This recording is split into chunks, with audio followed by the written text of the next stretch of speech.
Okay, so this is the third Python tutorial. In this tutorial, we're talking about variables.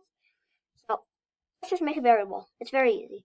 X equals sign 10. So x equals 10. So basically what that means is that we make a variable called x and we set it to 10. So a variable is kind of like a box. So we can put stuff inside the box and then we could look at what's inside the box, that kind of thing. And x is the name of the box, basically. So for our names, Python variable names can't contain spaces, or else there's an error, invalid syntax. So if you want a space, you can you can use like an underscore. Also, Python variables can't have numbers at the front, but they can have numbers like not at the front.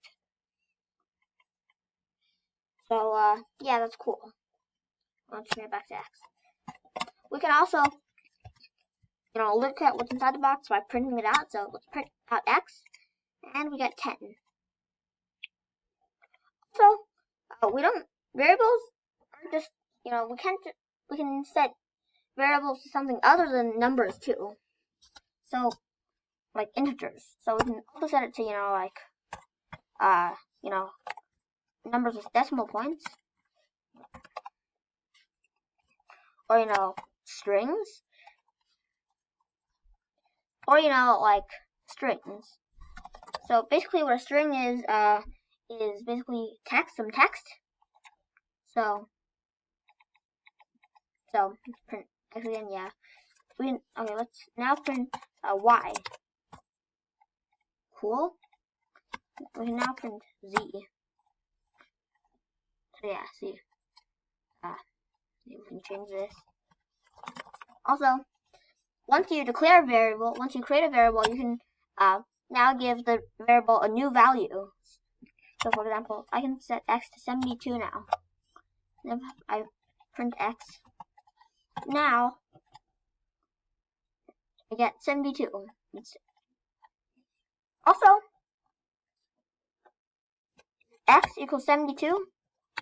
72 doesn't equal X. Don't forget whatever your math teacher told you, because it's not the same. It's like setting 72 to X, like setting the number 72 to something that wouldn't make sense, and Python is going to give you, like a error. So don't do that. Okay, let's say I don't want to keep typing X equals what, and then Y equals what, and Z equals what on 3 different lines. So let's just do X, comma Y, comma Z equals 5, 3.14, and some text. So if you look at it, so X is going to be set to 5, Y is set to 3.14, and Z is set to some text. Now if you reverse the order, if you put X, Z, Y, now Z is going to be 3.14, and Y is going to be some text. So, fun. Okay, it works, just because it's just that REPL is a bit slow, I guess. Yeah, so that's pretty simple.